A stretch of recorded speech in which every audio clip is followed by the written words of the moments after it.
ברוכים הבאים לאליף ולעורך דין ווליד אבו טיייה, עמיתי וחברי שאיתך ווליד אני עושה את הערוץ המיוחד והחשוב הזה שקוראים לו מדינה אחת one state, והעורך שלנו היום הוא אליף צבג. שלום אליף, האם תוכל להציג את עצמך בקצרה בבקשה? שלום, אני אליף סבג, תושב כפר פקיעין בגליל. אני בעיקר העבודה שלי זה חוקר בעניינים ישראלים, ענייני הציונות במפורש, וב-20 שנים האחרונות אני עובד כפרשן מדיני לענייני ישראל בתחנות טלוויזיה ערביות בעיקר. אוקיי, מדהים. אז רצית לשאול אותו שאלה ווליד לגבי המלחמה? כן, מר אליף סבח, שלום לך חברי. שלום, בדון מר. אוקיי, אז אנחנו נמצאים ממש באמצע ג'נוסייד. מה אתה אומר על הימים הקשים האלה? אז זה לא מלחמה, זה ג'נוסייד, ממש ג'נוסייד. ג'נוסייד זה רצח עם למי שלא יודע. כן, לא, הוא יוצא טוב. לא, לצופים. לא, לצופים. אתה לא צריך להגדיר את המצב או ככה, את המלחמה בצורה הזאת, אלא בנימין נתניהו עצמו הגדיר את זה, כשאמר זאת מלחמת יהושע בן נון. הוא בעצם אמר זאת מלחמת השמדה, והוא הכי הרבה משתמש במילה השמדה, כמעט אפילו באמצעי תקשורת, כולם, במישור הצבאי, המדיני, אפילו אנשי התקשורת משתמשים במילה השמדה. השמדה זאת מילה הכי שגרתית בלשונם של כל מי שמופיע בטלוויזיה. הוא רוצה להשמיד כל דבר, זה בדיוק ככה אמר יהושע בן נון, להשמיד את הילד, את האישה, את הזקן, את האבן ואת העץ, ולא להשאיר שום דבר. זה יהושע בן נון, זאת מלחמת יהושע בן נון, שהיא בעצם מלחמת השמדה. כן. הייתי רוצה... סליחה, כלומר הוא אומר, נתניהו אומר, תמות נפשי עם פלסטינים. זה בנימין נתניהו, זה לא מהיום.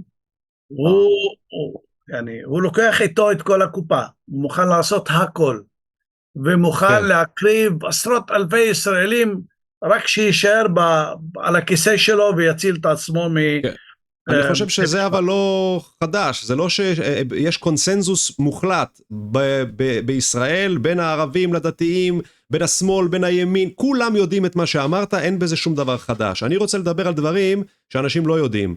אז מבחינה אישית, אני ישראלי שגדל בישראל, למרות שאני חצי אנגלי, נולדתי באנגליה, בשלב מסוים חזרתי לאנגליה בגיל 18, התחברתי עם ערבים וזה, ולאט לאט בחיים שלי, ואני רואה שבכלל מה שלימדו אותי בישראל, בבית ספר ובטלוויזיה ובחברה ובתרבות הישראלית, זה לא נכון. לגבי הערבים, שטפו לי את המוח.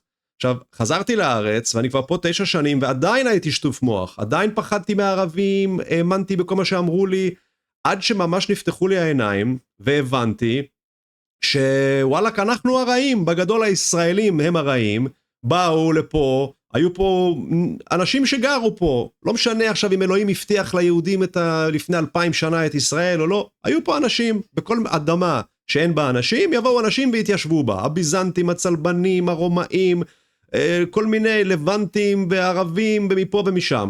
העובדה היא שכשבאו לפה היהודים בתחינת המאה, היה מלחמה, היה סכסוך, היהודים ניצחו, אבל הערבים ברחו לעזה, ברחו למדינות אחרות, זה האדמה שגרו פה, ההורים שלכם והסבים שלכם, ואי אפשר להימנע, אבל השטיפת מוח הישראלית אומרת לישראלי, לא, אתה הערבי שפה נמצא, הוא בכלל הגיע ממקום אחר, ומעלימים את כל מיני עובדות, וזה שהיה פה מלא כפרים ערביים ששרפו אותם והרגו את האנשים, זה כאילו העלימו את זה מההיסטוריה, לא מדברים על זה, אתה שואל יהודים, יגידו לך, הערבים שונאים אותנו, הערבים לא אוהבים אותנו, הערבים רוצים לזרוק אותנו לים. זה מה שרוב היהודים חושבים, ואני הבנתי שזה לא נכון.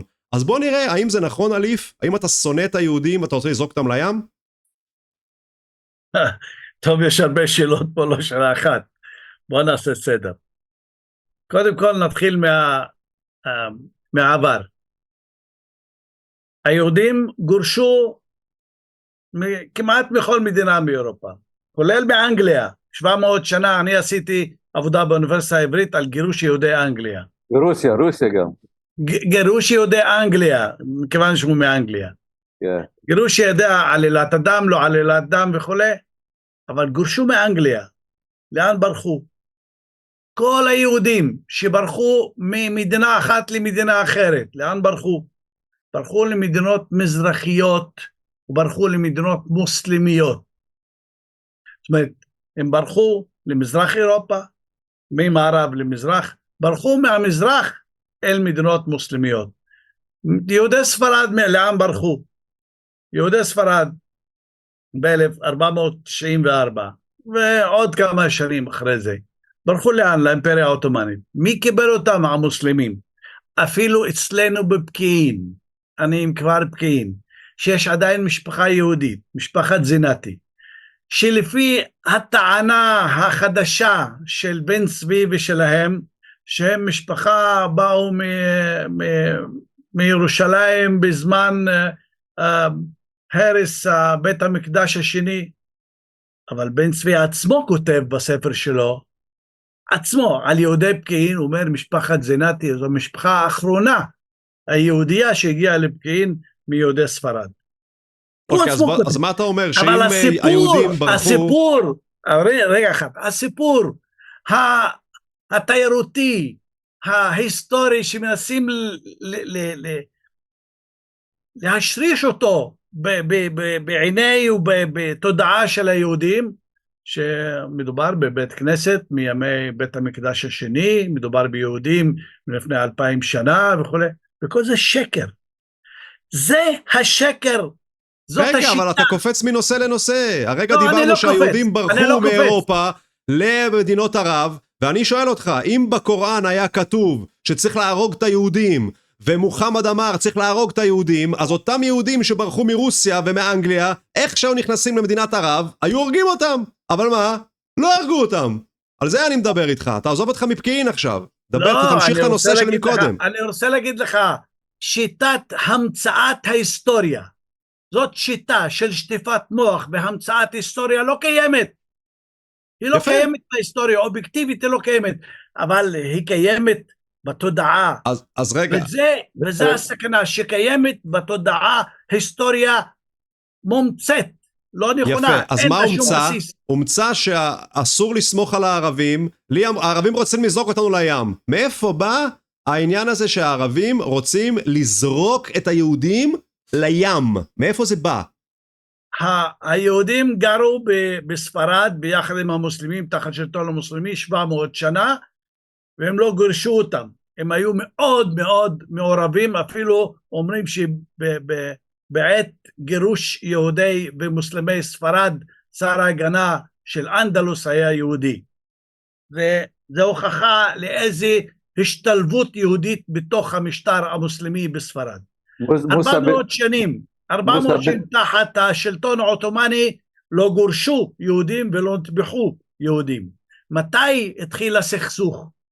התחיל הסכסוך כאשר התחילו תנועה ציונית בגלים של התיישבות בכוונה כדי להשתלט על הארץ, כדי לגרש. ואני אגיד לך עוד דבר, המשפט הזה של הרצל, עם ללא אדמה, עם ללא מולדת, למולדת שאין בעם, יש לו פירוש אחר לגמרי. הרצל הגיע לארץ, הגיע לפלסטין, ראה שהיא מלאה אנשים, ואמר, הפתרון הוא לגרש ולהפוך את הארץ ללא תושבים, כדי להביא את העם שאין לו מולדת. אוקיי. ומה אמר ז'בוטינסקי בתקופה של 1922-21? ז'בוטינסקי במאמר שלו קיר הברזל ב-1923 אמר דברים מאוד, אפשר להשליך אותם על המצב הקיים. אמר, העם היליד לעולם לא יסכים לקבל מתיישבים זרים לשלוט בו ולשלוט במולדת שלו, ולעולם הם לא יקבלו אותנו. לכן אנחנו חייבים בקיר ברזל. בקיר הברזל הזה, זה לא קיר, זה כוח צבאי. חייבים, ולא רק אמר את זה, אמר חייבים לעשות שלום עם העמים מסביב, כדי לחנוק את הפלסטינים, לא להשאיר להם תקווה להילחם בנו. זה מה שעושה בנימין נתניהו. אוקיי, עכשיו בוא נגיד שזה נכון מה שאתה אומר, ואני עכשיו דור שלישי אחרי זה, או דור חמישי אחרי מה שאתה סיפרת, ואני אומר לך, תשמע, אני מודה, הסבים שלי התנהגו לא יפה, עשו מה שאמרת, בושה וחרפה, וואלה, אני היום כבר לא, זה לא אני עשיתי, אני כבר פה תקוע במרכז הארץ, עם כל החברים בני גילי, ויש לנו ילדים כבר, לא לי, אבל חברים שלי, ודור חמישי ושישי, שכולם יגידו ביחד, אתה צודק, זה לא יפה מה שההורים שלנו והסבים שלנו עשו, אבל אנחנו כבר פה. אז מה עושים? תגיד לי אתה, מה עושים? זורקים אותנו לים? זה פתרון? תקשיב, לזרוק אותנו תקשיב. עכשיו לים? תקשיב, אם יום אחד אתה תבקר אצלי, אני אראה לך חלקת אדמה רחוקה מהחלון המטבח שלי 20 מטר. 20 מטר. שהמדינה הפקיעה ונתנה למישהו כדי לקבל ממנו במקומה, לקבל ממנו אדמה, עליה בונים מושב. אתה חושב משנת 69, הייתי בן 11, אתה חושב שהיום אני סולח לנכדים שלו אשר בנו באדמה הזאת שלי? לא יודע, אתה רוצה לזרוק אותם לים, כמו שאמרו לי שאתה רוצה. אני לא רוצה לזרוק אותם מים, אני רוצה לזרוק אותם מהאדמה שלי. אוקיי. אני רוצה לשחרר את האדמה שלי, לא רוצה לזרוק אף אחד לים. לא לים ולא למדבר. אז לאן תשלח עוד? לאן תזרוק אותם? אני לא זרק אף אחד. זרקו אותנו לים, זרקו אותנו למדבר, זרקו אותנו למחנות פליטים, זרקו אותנו לכל מקום, לכל מזבלה בהיסטוריה. אבל לא רוצים לזרוק אף אחד. אנחנו רוצים לשחרר את האדמה שלנו. זה כל העניין. אליף, מה שאמר דוקטור ג'ורג' חבש בזמנו, שהיה לו בית ב-48 ביפו, אמר, אם אני אחזור, כשאחזור, אני לא רוצה להוציא את היהודים מהבית, אני אבנה קומה מעל עוד בית על זה. מה אתה אומר על זה? זה ג'ורג' חבש, אני רוצה לשחרר את הבית שלי ואת האדמה שלי. אז זה נשמע מאוד תוקפני, זה נשמע שאתה רוצה, אתה לא אכפת לך מהיהודים, אתה רוצה לשחרר, תעופו מפה, אולי לא לים, אבל זה לא בעיה שלי, ואנחנו יושבים פה, מדברים על מדינה אחת, מהנהר לים, יהודים וערבים, צריך בשיתוף, באהבה, לא ככה נגד. מי שהביא מיליונים יכול לקחת את המיליונים האלה. אני לא אזרוק אותם לאף מקום, אבל אני רוצה את האדמה שלי, את הבית שלי. זה כל העניין. זה מגיע לי, זה זכותי. אז בסדר, אז רגע, עזוב אותך שנייה, אני אשאל אותך שאלה כללית. אולי אתה לא יודע את התשובה, אני מנסה פה להביא ליהודים נקודת ראות אחרת על הערבים, ואני לא מצליח. אז בוא, אולי וליד יכול לעזור לי. וליד, מה אתה מתכוון במדינה אחת, פתרון של 14 מיליון איש, שעכשיו נמצאים בעזה, יהודה ושומרון, בישראל, בתוך ישראל יש ערבים ויהודים, אתה אומר, מדינה אחת לכולם שוויונית. בוא תתאר לי איך זה יהיה. אני אומר, למשל, הסבא שלי הוא מגדל העמק, זה כפר בין נצרת לירושלים, יש לו אדמה. עכשיו אני יודע שבנו על הכפר הזה.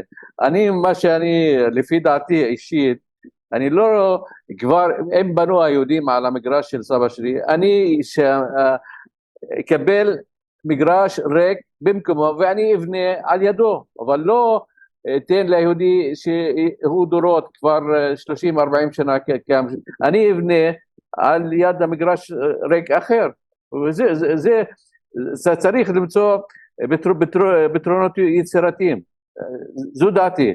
עכשיו אני שואל את מר אליף, היהודים אומרים שהם שעב אללה אל-מוכתר, העם הנבחר, העם הנבחר, מה אתה אומר? והם אומרים שאלוהים הבטיח להם שיקבלו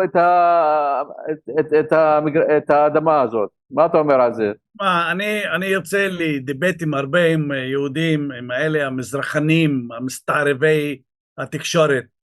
אני יוצא איתם ב-I24, ב-RT, במקומות אחרים, ואומרים אותו דבר, ואני אומר להם, אם אלוהים יבטיח לכם, למה אתם צריכים את בלפור, ואת ביידן, ואת בוש?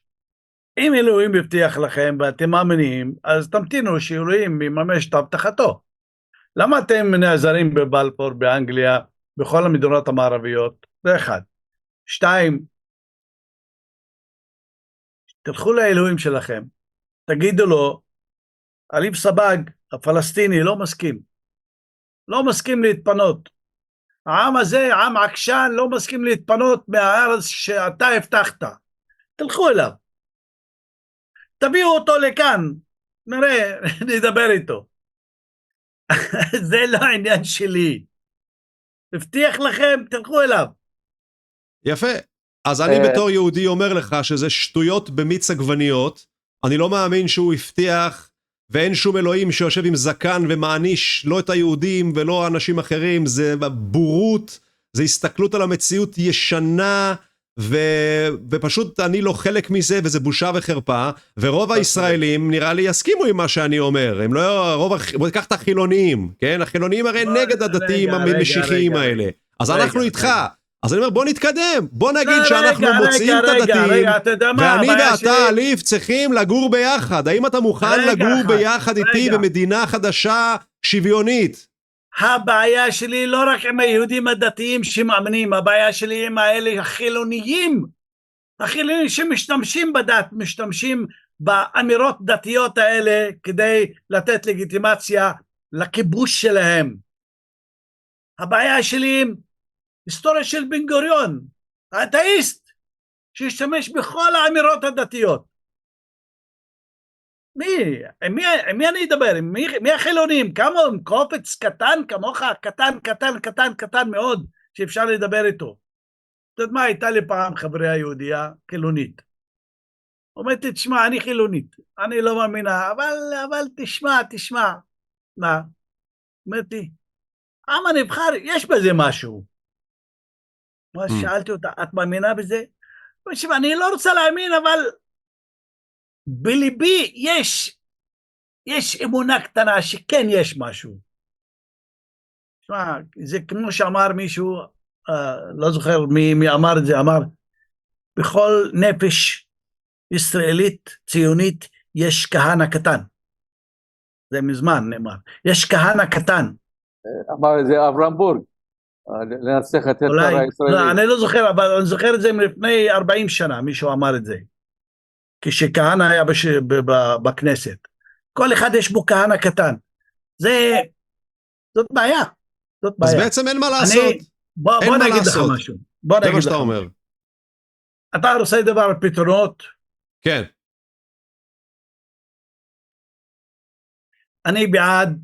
אני בעד פתרון של מדינה אזרחית, לא רק בישראל או פלסטין, אלא בכל המזרח התיכון, בכלל בעולם. המדינה צריכה להיות מדינה אזרחית. אי אפשר מדינה לעם אחד ולא לעם אחר, לדת אחת, קבוצה דתית ולא לאחרים. אין, זאת מדינה. עצם היותה המדינה צריכה להיות לכל אזרחיה. מי שרוצה, בבקשה, מי שלא רוצה, שילך. אבל מדינה לכל אזרחיה, ואני לא שייך לא לעזמי בשארה ולא לקבוצה זאת או אחרת, אני מדבר עכשיו בראייה עתידית. כל מדינה, הפתרון של המדינות הערביות עם כל החרה שיש בהם, זה מדינות אזרחיות. מדינה אזרחית יכולה, עם שוויון מלא, יכולה לתת לכל אזרחיה הזדמנות לקחת חלק בהחלטות עכשוויות ועתידיות. זאת אומרת, אתה מצדד אין מנוס ממדינה אזרחית. עכשיו, שמה ישראל, שמה פלסטין, שמה ארץ הקודש, אל-ארד אל-מוקדסה, תקרא לה, אפשר לקרוא לה משהו. פלסטל. כן? פלסטל. ישראטין. ישראסטין. אחלה, ישראסטין. ולא מאמין לכל, עזוב, איזה סיפורים. נו, כן, אז כן, מה אתה אומר אז? לא משנה איך יקראו לה. ישראטין, אתה יודע מה, אין לי בעיה לבחור שם אחר. כן, אין לי בעיה לבחור שם אחר. אבל בכל שם, המדינה הזאת צריכה להיות ביטוי זכותו של העם הערבי הפלסטיני במולדתו. היהודים מתיישבים חדשים, מתיישבים ישנים וכולי, הם יקבלו זכויות מלאות, אבל לא הגמוניה. מי שחושב שמדינה אחת בתנאי לשמור על ההגמוניה היהודית, תעזוב את זה. מה בזכות השיבה? רגע, מה זה הגמוניה? זכות השיבה. מה זה, על מה אתה מדבר? איזה הגמוניה? מה זה בכלל? העליונות היהודית, סוברניטי. כן. הבנתי. הפליטים הפלסטינים זכותם לחזור למולדתם, לארצם, לכפרים שלהם, לאדמות שלהם, זכותם. עכשיו, יבוא מישהו ויגיד לך, תשמע, אני לא רוצה לחזור. אוקיי. אין בעיה, או זכותו לבחור, אני לא רוצה לחזור. רגע, למה לא לחזור? כי הוא כבר גר בירדן, ויש לו בית, וילדים, ואין לו כוח לחזור. לא חשוב. זכותו לבחור כן לחזור או לא לחזור. אוקיי. אבל זכותו, מי שאומר אני לא רוצה לחזור, זכותו לקבל פיצוי על כל פיסת אדמה או אגורה שהייתה לו, או לירה פלסטינית שהייתה לו בבנק. וליד יודע, אולי אתה גם יודע, כמה כסף נגנב על ידי ישראל מהבנקים הפלסטינים.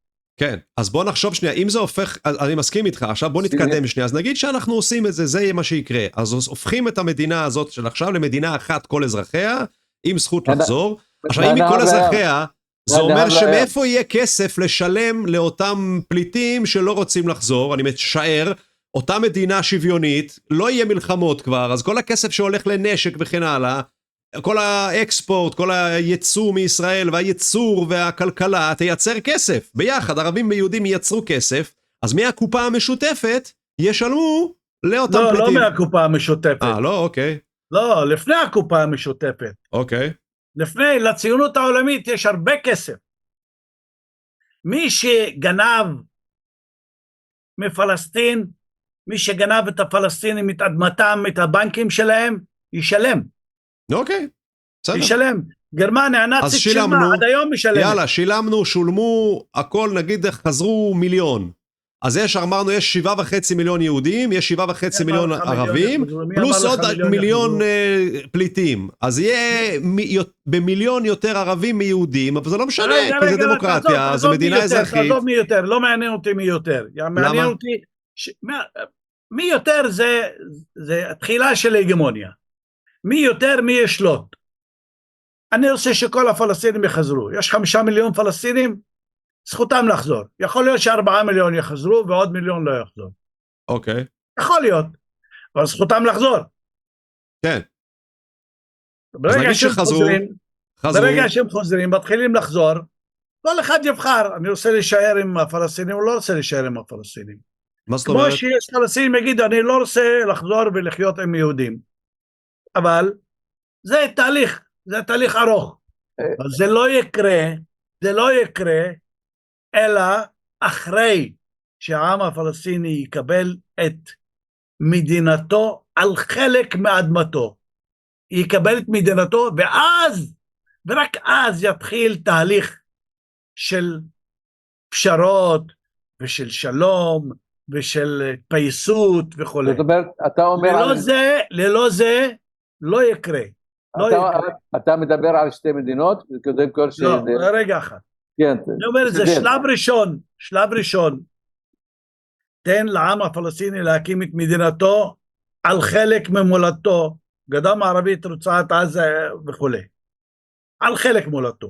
תן לו זכות המלאה להקים את מולדתו. אחר כך יתחיל תהליך של התפייסות. לפני זה, משא ומתן תחת כיבוש, זה לא יקרה, זה אסון. ראינו זה 30 שנה, 40 שנה, תחת כיבוש, לא יהיה משא ומתן, לא יהיה תוצאה למשא ומתן. יגררו אותנו עוד 40 שנה ועוד 100 שנים משא ומתן לעולם, כמו שאמר שמיר. לכן, אני לא מאמין במשא ומתן בשלב הזה, אלא אחרי שתקום מדינה פלסטינית על חלק מהמולדת הפלסטינית, ותקבל זכות מלאה ועצמאית וריבונית, ורק אחר כך יתחיל המשא ומתן להתפייסות, ואפילו חזרת הפליטים אפשר לדחות אותה לאחרי הקמת המדינה הפלסטינית. לכן צריך, השלב הראשון זה להכיר מדינה פלסטינית, לפנות את התנחלויות בגדה המערבית בירושלים המזרחית, ואז מתחיל תהליך הפיוס, כי אין כוח בישראל ולא בפלסטין שיכול לפנות את המתנחלים הארגונים הפשיסטיים בגדה המערבית יכול לפנות אותם, אם לא תהיה החלטה מדינית בינלאומית שתכיר במדינה הפלסטינית, לפחות אמרתי על שטח שנכבש בשנת 67. ווליד, אני אגיד לך מה הבעיה שלי עם זה, ווליד, שאנחנו מדברים פה על פתרון של מדינה אחת ביחד, ואני רואה ערבים גרים בתל אביב ובחיפה ובירושלים, לא, בחדרה ובנתניה ובכפרים ובקיבוצים, פתאום הצטרפו ערבים, כי זה יהיה אידיליה של חיים ביחד ויעשו סולחה, ואז אז נראה לי מוזר שלפני הסולחה יקראו את המתנחלים מאיפה שהם נמצאים, וישימו אותם במקום, כאילו יפרידו, ואז יעשו שילוב ביחד. מה אתה חושב על זה, ווליד, על הפתרון הזה של אליף? נראה לך הגיוני? לא, אני אומר, קודם כל, הפתרון של שתי המדינות, מה שמציע אליף בשלב א', הוא לא, ניסינו את זה כבר 30 שנה אחרי אוסלו, וגם מדינת ישראל, הכנסת קיבלה החלטה לא להקים מדינה פלסטינית. אני חושב שישר, צריכים ללכת ישר על הרעיון של מדינה, על פיוס לאומי, על סולחה, על פיוס לאומי, ישר לעניין של מדינה אחת.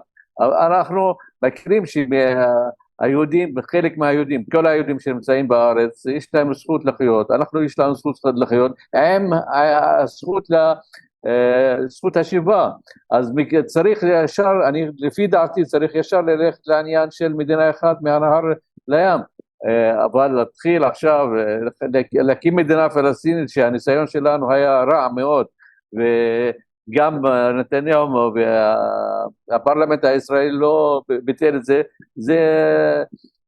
זה חזרה על אותה טעות. לכן אני חושב, צריך ישר להיכנס ולתת את הזכויות לכולם.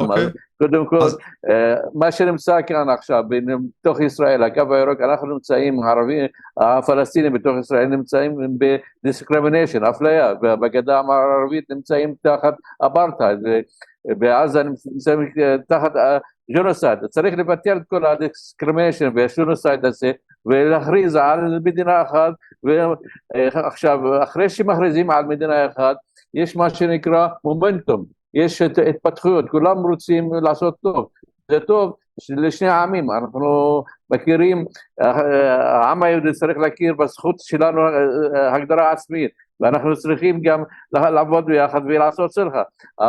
הפתגם או המושג של סולחה, כולם אחרי שיש תהליך של סולחה ולביוס, יש תהליך, אחרי שמקבלים סולחה, כל אחד רוצה להיכנס לסולחה הזאת, אין לנו ברירה, אנחנו כבר 120 שנה נכנסים אחד בשני, ובלאדשד, ורצח עם, ודיסקרימיניישן, זהו, צריך להפסיק, ולהתחיל ישר לרעיון הזה, כן. אז בוא נתאר את זה, אז נגיד שזה קורה, ואני אומר, אני בתור אחד שגר במרכז הארץ, אני רוצה לעבור עכשיו לרמאללה, במדינה החדשה, לגור ברמאללה, להרגיש איך זה, כי הרי לא יהיה מסוכן, כי הרי כבר לא יהיה מה שהיום, יהיה מדינה אחת, והוא מרמאללה רוצה לעבור, יש לו כסף, רוצה להשכיר דירה בחדרה.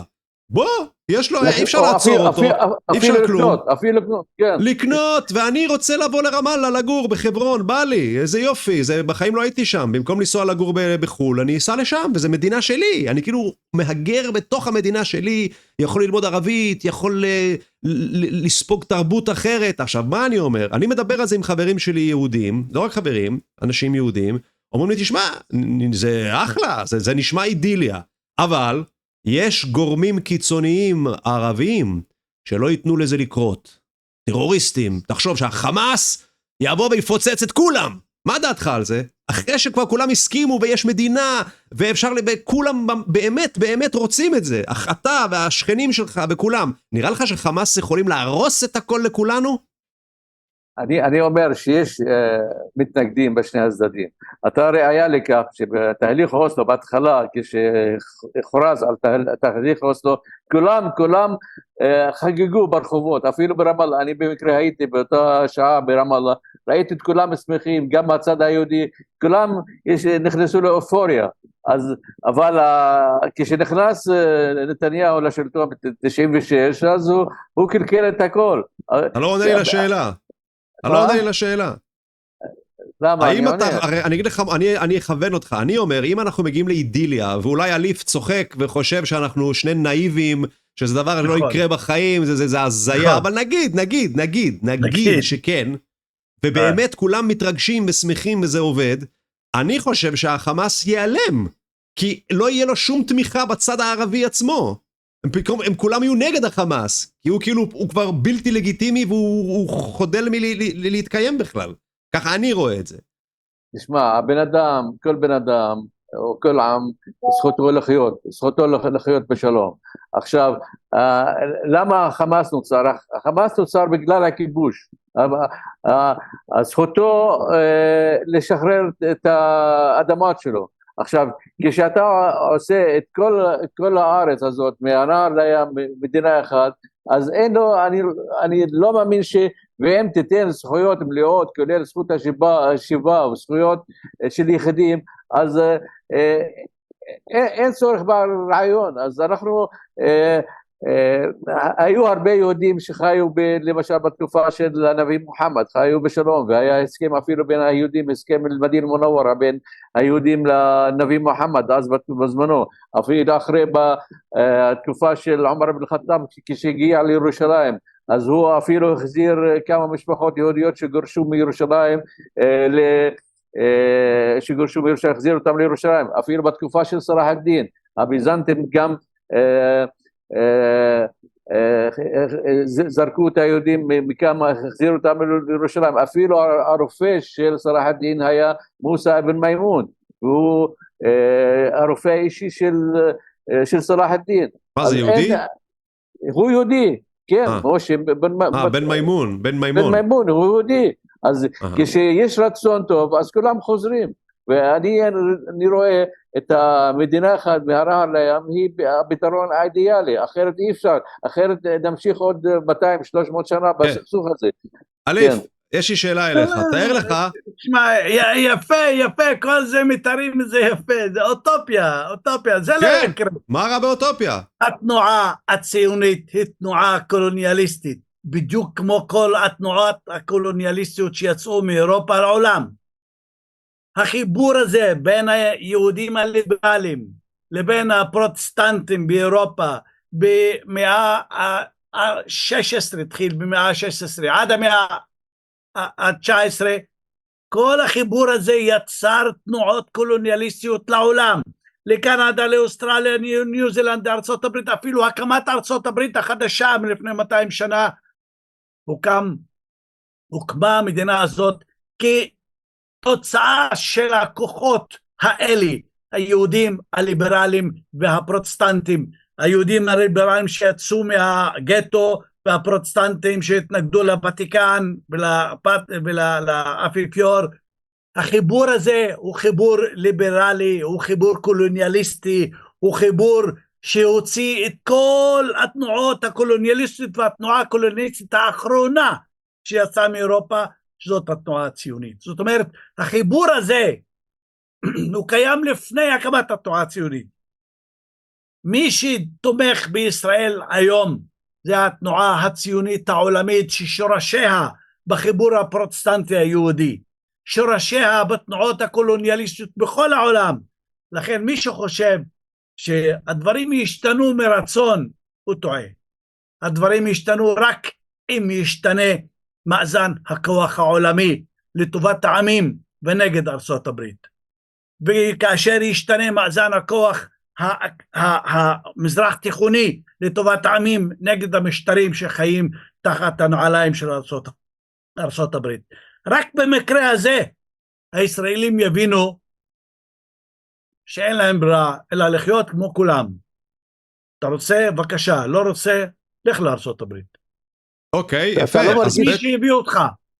זה מעניין, כי אתה אומר שזה הישראלים, ואתה מדבר על אותם ישראלים חילוניים, ששטפו להם את המוח, שאלוהים נתן את המדינה הזאת, והם קצת מאמינים שזה כן העם הנבחר. החילוניים הם אלה ששטפו את המוח, החילוניים הם אלה ששטפו את המוח לעצמם ולאחרים, שכנעו את היהודים הדתיים, שזה אלוהים שנתן להם. אבל אתה מדבר עליי, אז אני והחברים שלי החילוניים, היום יושבים ואומרים, וואלה, נמאס לנו למות. היום אתה רואה משפחות של חילוניים שהילדים שלהם מתים בעזה ובצפון, ואומרים נמאס לנו מלחמות, וואלה, בא לנו שלום עם הערבים. אתה מודע לזה שיש מין תנועה לכיוון הזה מבתוך ישראל, שכבר לא צריך לחכות לזה שהאמריקאים יצאו מהמשחק. כבר עכשיו נמאס ליהודים, והם חושבים שאולי הגיע הזמן לשלום. אבל אתם החילוניים הראשונים שצריכים לשאול את עצמכם, אתם יצרתם את הגוש הזה, הדתי, אתם יצרתם אותו, השתמשתם בו בתחילת התנועה הציונית. זה לא אתם, זה הרצל וכל מיני כאלה פסיכופטים, מה הקשר אליי? אני לא יצרתי את זה. תבין, אתם החילוניים, הציוניים, הליברליים, השתמשתם בכל האמצעים, כולל הקמתם גושים דתיים כדי להשתמש בהם, לקחת לגיטימציה באירופה ובארצות הברית אצל הנוצרים. היום, מה שהשתמשתם בו הפך להיות הכוח המוביל, ואתם סובלים מזה. אני אגיד לך, ווליד, מה קשה לי? ווליד, קשה לי, אולי אתה יכול לעזור, שהוא צודק, אבל הוא מאשים אותי, אני ושכן שלי. הוא טוען שאני בכלל עשיתי מה שז'בוטינסקי עשה, ואני אומר לו, הם פסיכופטים, באו אנשים פסיכופטים, עשו מה שהוא אומר, שטפו לכולם את המוח, והוא אומר אתם, הוא מכניס אותי איתם לאותה סירה, שאני נגדם בדיוק כמוהו. אתה מבין מה הבעיה, ווליד? אולי אתה יכול לעזור לי. תצא מהקבוצה הזאת. לפיד וגנץ, מה אומרים? אני לא יודע, לא רואה פוליטיקה 23 שנה. אני לא קשור לכל זה, אין לי מושג. אתה לא כוח המוביל בציונים הליברליים. מהכוח המוביל זה גנץ, זה לפיד, זה ליברמן. מה אומרים? לא יודע. אבל משתמשים בכל האמצעים, כולל האמצעים הדתיים. אבל אז תעזור לי, ווליד. יש קבוצה גדולה מהיהודים שהם אנטי-ציונים, שהם נגד הציונות. למשל, אברהם בורג אומר שצריך להפסיק, בסדר, היא הולכת וגדילה, אז אני לא אומר, אבל צריך לחזק את האלה, הקבוצה הזאת שהיא אנטי-ציונית. גם אי אפשר, אנחנו דוגלים במדינה אחת, אנחנו צריכים להפסיק אנחנו נגד הציונות, אנחנו אפילו מאשימים אותנו כשאנחנו נגד הציונות, אומרים שאנחנו אנטישמים. אז אנחנו ממש צריכים לחזק את אלה, הקבוצה של אנטי-ציונים. אי אפשר להקים מדינה אחת כשהרעיון הציוני קיים. סליחה, אני רוצה לשאול אותך. הכניסו אותנו לתהליך אוסלו ב-1990, לא 93. הכניסו אותנו לתהליך אוסלו, ולא יצאנו מזה עד היום, לא יצאנו מזה. סובלים מהתהליך אוסלו יותר ממה שסבלנו לפני אוסלו. נכון. איך? מי סובל? תסביר איך. מי סובל ולמה? אתה רוצה שניכנס לתהליך חדש, לסמוך על מי? על קבוצה קטנה אידיאליסטית? תהליך חדש שלא נצא ממנו 100 שנים קדימה? אז מה הפתרון אם כך? נמשיך עד הבלאצ'ט עוד 100-200 שנה? אני חוזר ואומר, קודם, אתה יודע מה, אני אסכים לקבל כל החלטות האו"ם. אני הפלסטיני אסכים לקבל את כל החלטות האו"ם, כי אין לנו פשרה אחרת אם לא נקבל את החוק הבינלאומי. החוק הבינלאומי זה המחנה המשותף היחיד שאפשר לסבול אותו, שאפשר לבלוע אותו, על אף שהוא לא צודק לגבי הפלסטינים, אבל אפשר לבלוע אותו תחת הכותרת של זה החוק הבינלאומי. שתסכים ישראל לחוק הבינלאומי, תסכים לבצע, אתה יודע מה, ישראל כשנתקבלה חברה באום, חברה ב-49,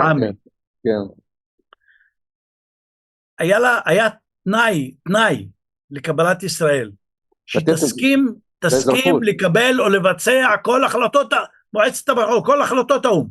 נכון. היה תנאי. נכון. איפה התנאי הזה הלך? איפה זה נעלם? מה ישראל, למה הסכימה? התנאי לכבד את החוק הבינלאומי. איזה חוק בינלאומי מכבדת? הנציג של ישראל באום קורע את החוק הבינלאומי בתוך ישיבת מועצת הביטחון אפילו.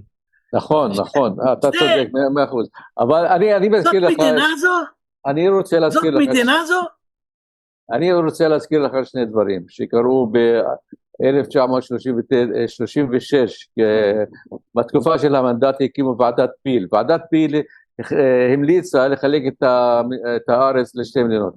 אחרי זה שני הצדדים לא הסכימו, אחרי זה היה המלצה של הספר הלבן. הספר הלבן, מה שהמליץ, שתהיה מדינה אחת לשני העמים.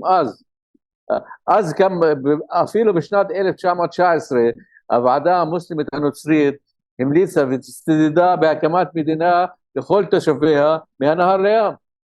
אני חושב זה אחרי מחשבות. אם היינו מקבלים את ההמלצה של הספר הלבן, היה מצבנו הרבה יותר טוב. מי אמר לך שהתנועה הציונית הסכימה לקבל את הספר הלבן? לא, אנחנו לא הסכמנו. הנהגת התנועה הציונית לא קיבלה את הספר הלבן. נכון, אבל צריכים עכשיו ללחוץ. כשאני מדבר על הנהגת התנועה הציונית, אני מדבר על התנועה הציונית העולמית, שהיא יצרה את יש כאלה שחושבים תנועה ציונית זה יהודים. תנועה ציונית העולמית היא לא יהודים, היא יצרה את התנועה הציונית היהודית. כן, היא יצרה אותה. והיא מחבקת אותה, והיא תומכת בה, והיא מובילה אותה. היום בנימין נתניהו אומר לתנועה הציונית העולמית, אני מחליט, לא אתם. זו אחת הבעיות בין בנימין נתניהו לבין ביידן, אני מחליט ולא אתה. אתה מייצג את התנועה הציונית העולמית, אני מייצג את התנועה הציונית הישראלית, הדתית. אני מחליט ולא אתה. ואני מחליט לך מה לעשות במזרח התיכון. מה הנאום שלו האחרון בקונגרס, מה אמר? תקרא את זה טוב. אנחנו מחליטים ואתם חייבים לתמוך בנו. אתם מבצעים את האסטרטגיה שאנחנו בתל אביב עושים. זה בנימין נתניהו. אנחנו צריכים... מי שצריך לקחת צעד רציני היום, זה ארצות הברית. נכון. שמחליטה, אתה, בנימין נתניהו, אתם בישראל לא מחליטים. נכון. האסטרטגיה במזרח התיכון לא יוצאת מתל אביב. אבל הצד היהודי חייב לדעת שאין לו ברירה אלא לבטל את הציונות בכל מה שמשתמע בכך, ולהסכים למדינה אחת לכל אזרחיה. כן, בוא ניכנס לנעליים רגע. בוא אני מבקש לך לעשות משהו קיצוני. תיכנס לנעליים של ישראלי ממוצע. שתמכו במפלגה הדמוקרטית, היום במי תומכים? אתה לא רואה תנועה יהודית מהמפלגה הדמוקרטית לטראמפ? אז הנה כך, אנחנו צריכים לעורר שינוי עמוק בתודעה הזאת. לכן הבעיה היא פנימית, היא בתוך התנועה הציונית. נכון. שיחליטו קודם כל, שיחליטו. אבל מה עם העם? אני מדבר איתך על האזרחים הישראלים שעברו שטיפת מוח. אני לא סותר אותך, בוא רגע נחליף נושא. אז בוא עכשיו נדבר על היהודים, בני 40, בני 30, שנולדו פה, אפילו בני 50 בגיל שלי, נולדו פה, לא גרו, נולדו בשנות ה-70, כן? לא זוכרים שום מלחמה, חוץ ממלחמת לבנון. היום, לי אמרו שהייתי ילד, אל תדאג, כשתהיה בן 18 כבר לא יהיה מלחמות. ועכשיו הילדים של חברים שלי נלחמים במלחמה, לא משנה, זה לא מלחמה, אבל אתה יודע, הם נהרגים, גם הם נהרגים, והם הורגים, עושים רצח עם לעם אחר, זוועה, כולם חיים בפחד, עכשיו מלחמה עם הצפון. אז עכשיו בוא נחשוב שנייה, ניכנס לנעליים של היהודים הישראלים, שאומרים, אז לא חושבים עכשיו ציונות וביבי ופוליטיקה ואמריקה, עזוב את זה עכשיו, תיכנס לנעליים של יהודי בתל אביב, יהודי בקיבוץ, לא יודע מה, פה, בקיבוץ שם, במושב, בנתניה, בחדרה, שהילד שלו עכשיו נלחם בעזה, והוא אומר יאללה, אני כל החיים שלי רק רואה שאין פתרון, ורק מלחמות, ונמאס לי, ואני לא יכול כבר. ואז שלושתנו באים ואומרים לו, תסתכל, תראה איזה אנשים יפים אנחנו, תראה את אליף, בן אדם נחמד, תראה את ווליד, בן אדם משכיל, מדברים שפות, אני רואה אתם כמו אחים שלי, אז אני אומר וואלה, אני גר איתכם מחר, אני עובר לפקיעין מחר, אני עובר לכל מקום, זה יהיה נחמד, זה יהיה כיף, בואו נשחרר את הממשלות, בואו נעיף את הממשלות לפח, והאזרחים יתאגדו ויביאו פתרון. אז בוא תנסה להכניס את עצמך לנעליים של אותו ישראלי, איך תגיב למין גישה כזאת שאני מעלה בפניו? אוקיי. קודם כל אני אומר לך, הצעד הראשון זה פתרון בתוך היהודים, בתוך החברה היהודית. כל עוד הקבוצה שאתה מייצג היא קבוצה קטנה ולא קמה, ואומרת אנחנו האחראים לכל מה שקורה, לכל מה שקרה, ואנחנו צריכים להתחיל אצלנו, לשנות אצלנו קודם כל, כאשר מתחיל השינוי בחברה היהודית, אתה תראה את השינוי בחברה הפלסטינית. ומה שאמר לך וליד בהתחלה, מה שראה באוסלו אני ראיתי, הייתי עיתונאי אז בירושלים והגדה המערבית, אני ראיתי את השינוי. אתה יודע מה עשיתי בזמנו? אני ראיתי את ההתלהבות הזאת לחיים משותפים וכולי, ותמיד אמרתי רגע תמתינו רגע, לא להתלהב, לא יותר מדי. פייסל חוסייני תמיד אמר לי אתה צודק, אבל העם שלנו עם,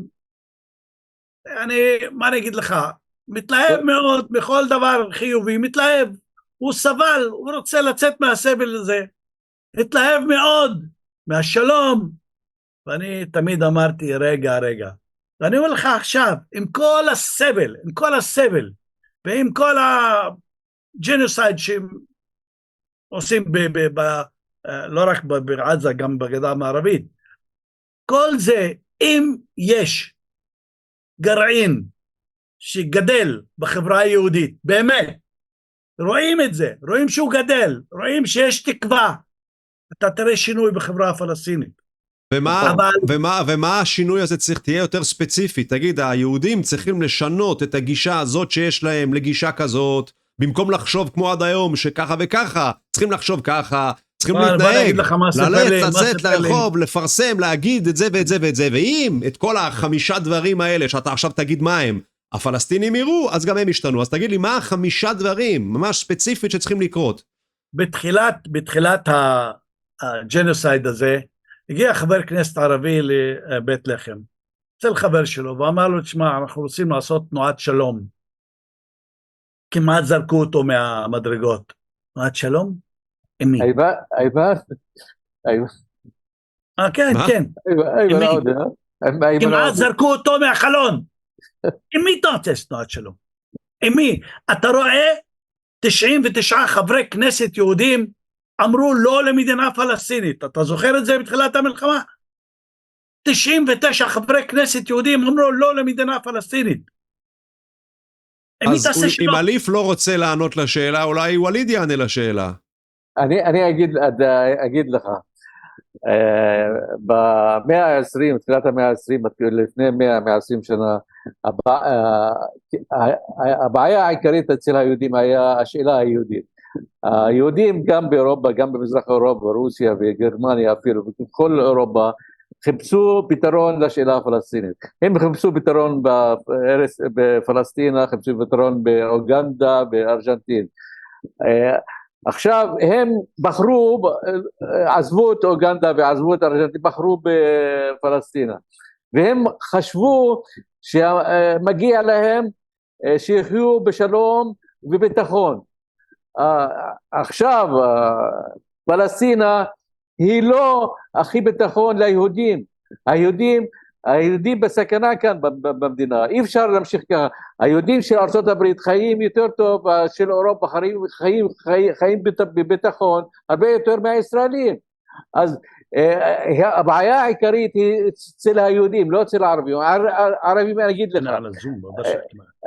הערבים אגיד לך, יש אצלנו פתגם של הסולחה, ביוז, למשל יש סכסוך בין שתי חמולות, חמולה א' הרגה 5 אנשים בחמולה ב' ובחמולה ב' הרגה, בסוף איך מסתדרים? עושים סולחה, יושבים על כוס קפה ועושים סולחה, שוכחים וסולחים, זה הכי טוב, אחרת נמשיך, כבר אנחנו 120 שנה בסכסוך, נמשיך עוד 120 שנה, הצד הערבי הוא צד צלחני, אפילו יש, אני זוכר איזה כותב לבנוני במשפחת מעלוף שכתב, שאמר, העולם הערבי הוא הכי טוב שיחיה עם עמים אחרים. אז הבעיה לא אצל הערבים, אצל הפלסטינים או אצל הערבים, הבעיה אצל היהודים. היהודים לא נותנים, לא מאמינים באף אחד. העובדה שהם מחפשים ביטחון וחושבים שהקמת מדינת ישראל תיתן ביטחון לעם היהודי, והתוצאה היא לא.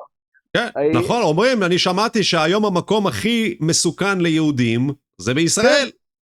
נכון. אז רגע, תגיד, אליף, אז בוא תגיד לי, אתה לא הסכמת לתת לי דוגמאות ספציפיות מה צריך להשתנות בתוך החברה הישראלית, אני מקווה שתיתן, אם לא תיתן, אז תקפוץ על זה, ותגיד לי שאם זה יקרה, אז מה ישתנה בחברה הפלסטינית? אמרת, החברה הפלסטינית גם תשתנה אם היא תראה שהישראלים משתנים, אז תתאר לי את השינויים בחברה הפלסטינית, ממה שעכשיו למה שהם השתנו, כתוצאה מהשינוי של היהודים. טוב, טוב. בואו נתחיל מה שצריך להשתנות בחברה הישראלית.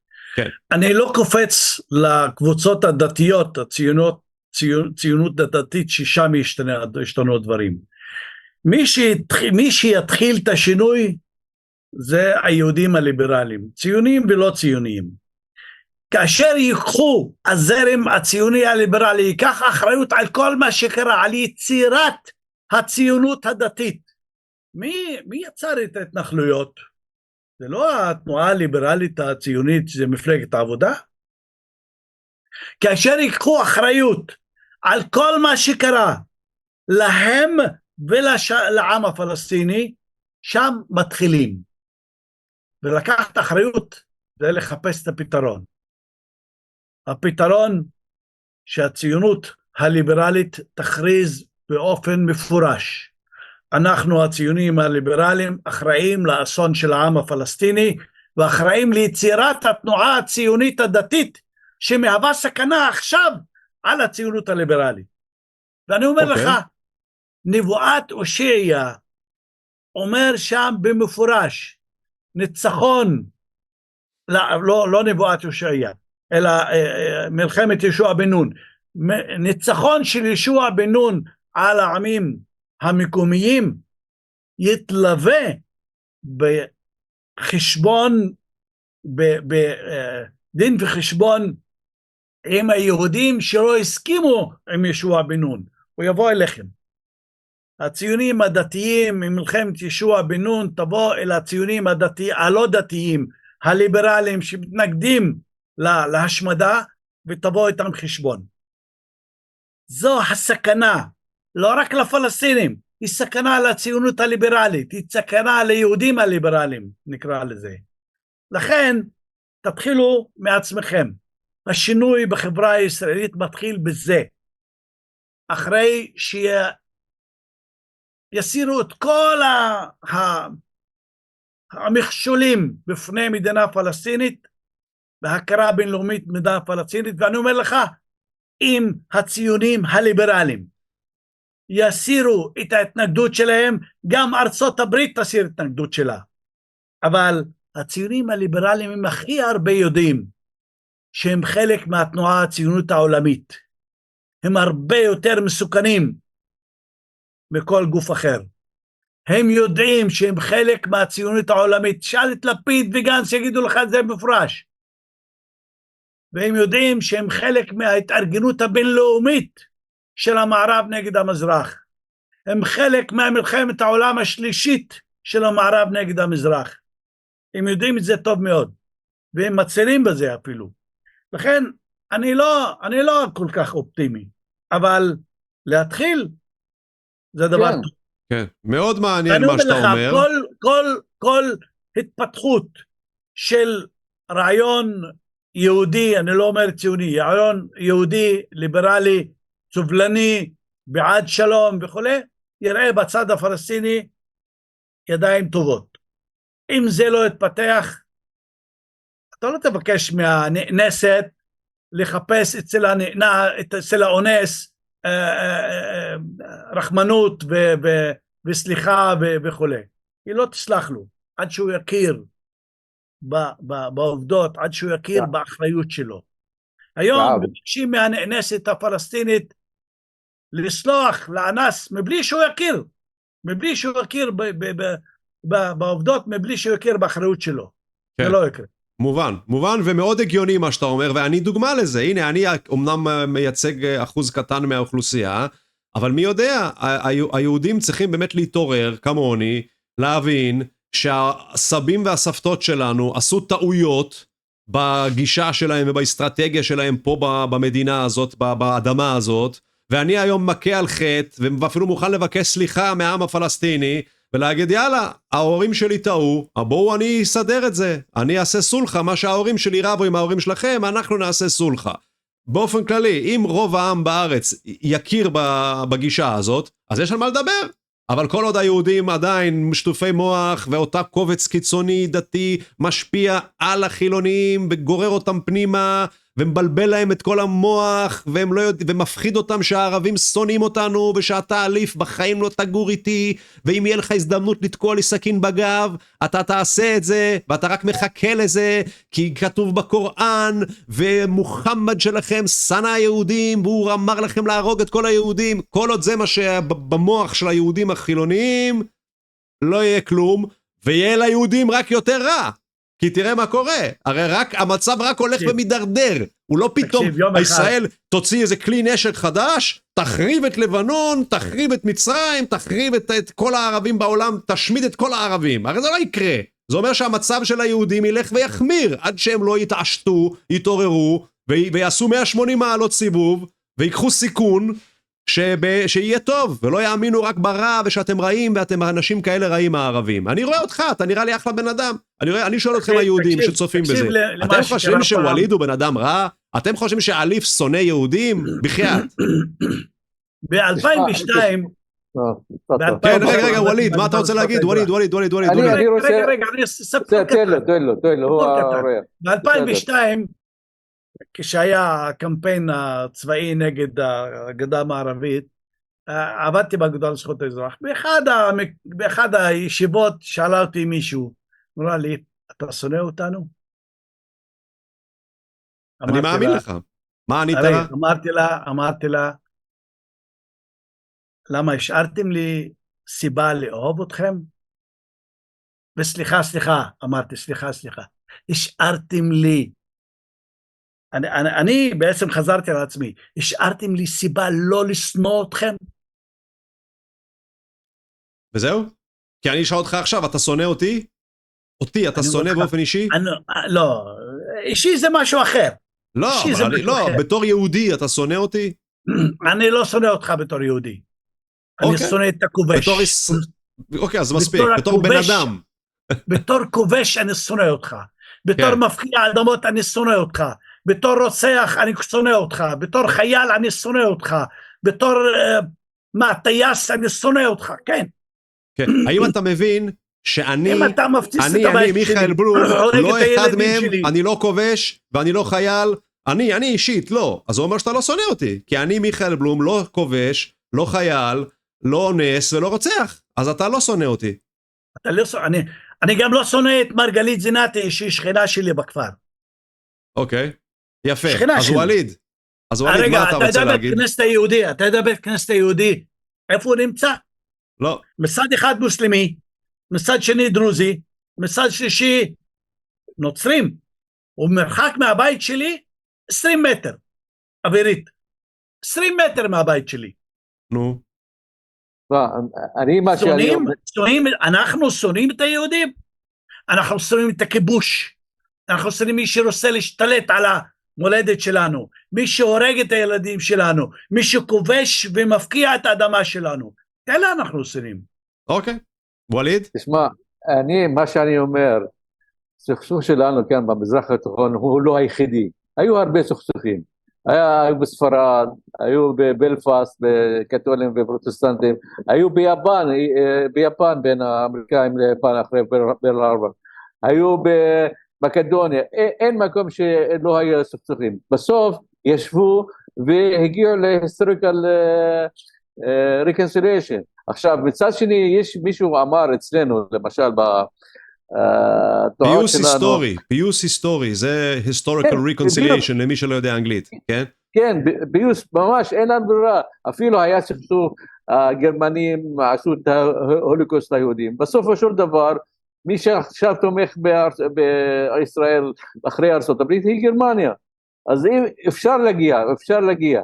ואנחנו, מישהו גם מפורסם אמר, התנועה הציונית הגיעה לארץ והיהודים הגיעו לארץ, אני רואה אותם כיליד בלתי חוקי, זאת אומרת מי שנולד ללא נישואים לפי הדת, הוא אומר שאנחנו מכירים ביהודים, הם כבר נמצאים כאן, אז אנחנו צריכים לעשות פיוס היסטורי.